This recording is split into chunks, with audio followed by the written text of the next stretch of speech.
Travelling বলেন কিংবা নিজের পছন্দের কোনো গ্যাজেট কেনার কথা বলেন, আমাদের সবার জীবনে কিন্তু সেভিং খুবই গুরুত্বপূর্ণ।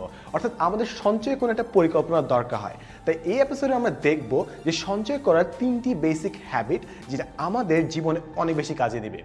বেসিক টিপ number 1, save first spend letter. অর্থাৎ প্রথমে সঞ্চয় করব, প্রথমে জমা করব, তারপর যা বাকি থাকে সেখান থেকে খরচ করব। মাসের শুরুতে যখন ব্যাংকের স্যালারিটা আসবে প্রথমেই একটা অংশ কেটে রাখবো, যেটা আমরা সঞ্চয় করব, যেটা আমরা জমা রাখবো। তারপর যে অর্থটা থাকবে সেটা অন্য কাজে ব্যয় করব। কিন্তু আপনি যদি খেয়াল করবেন দেখবেন যে অধিকাংশ কিন্তু ঠিক অপোজিটটা করে।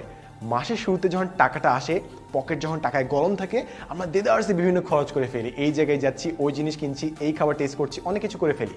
এই খরচ করতে করতে অনেক সময় মাসের শেষে টাকা বাকিই থাকে না, তাই অনেক সময় সঞ্চয় হয় না। তাই বেসিক এই হ্যাবিটটা আমরা গড়ে তুলব। প্রথমে সঞ্চয় করব, তারপর যে অর্থটা বাকি থাকে সেটার উপর খরচ করব।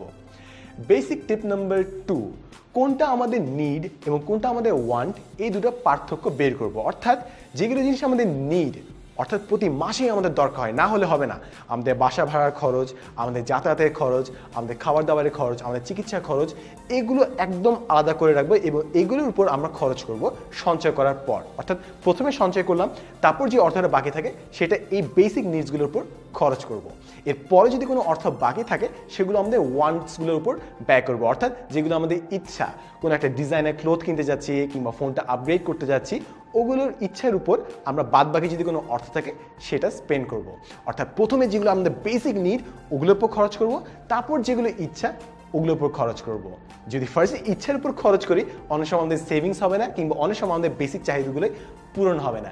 এক্ষেত্রে ওয়ারেন বাফেটের খুব প্রিয় একটা উক্তি আছে, সেটা হচ্ছে যে if you spend money on things that you want, soon you won't have money to spend money on things that you need. অর্থাৎ আমরা যদি ইচ্ছার উপর সব খরচ করে ফেলি অনেক সময় প্রয়োজনীয় জিনিসও আমরা অ্যাফোর্ড করতে পারবো না। বেসিক টিপ নাম্বার 3, আপনি যখন আপনার কোনো স্যালারি পাবেন বেসিক 3টে ভাগে ভাগ করবেন 50-30-20 রুল অনুযায়ী।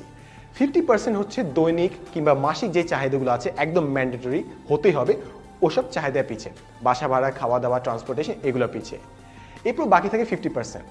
30% রাখবেন হচ্ছে আপনার ইচ্ছাগুলোর উপর। আপনার কোনো জিনিস ইচ্ছা করছে, কোথাও যেতে ইচ্ছা করছে, কোনো ফুড টেস্ট করতে ইচ্ছা করছে, ওগুলোর উপর 30%। বাকি 20% হচ্ছে আপনার সেভিংস। তো এইভাবে ভাগ করলে আপনি একটা সুন্দর ফাইন্যান্সিয়াল প্ল্যানিং অনুযায়ী আগাতে পারবেন। তাই আমি যদি পুরো প্রসেসটা একবার রিপিট করি তাহলে সেই জিনিসটা হচ্ছে এমন। প্রথমে যখন আপনার মাসের শুরুতে স্যালারিটা আসবে 20% প্রথমেই সেভিংয়ে রাখবেন, তারপর বাকি থাকে হচ্ছে 80% খরচ করার পেছনে আপনাকে আইডেন্টিফাই করতে হবে যে কোন জিনিসগুলো আপনার বেসিক ওয়ান্ট এবং কোনগুলো আপনার বেসিক নিড। আপনার যেগুলো প্রতি মাসে দরকার হয় ওগুলোর উপর 50% খরচ করবেন। তারপর যদি কোনো অর্থ বাকি থাকে ওগুলো আপনি আপনার শখ সাধের উপর স্পেন্ড করবেন। তাই এই 3টে বেসিক টিপ আপনার বাকি পুরোটা জীবন কাজে লাগবে এবং এগুলো যদি অ্যাপ্লাই করেন তাহলে আপনার ফাইন্যান্সিয়াল স্টেবিলিটি অনেক দূর এগিয়ে যাবে। তাই আশা করি এই ভিডিওটা আপনার জীবনে কাজে লাগবে এবং আপনার যদি চেনা জানা কোনো উড়নচণ্ডী বন্ধু থাকে তাহলে তার সাথে এই ভিডিওটি শেয়ার করতে ভুলবেন না।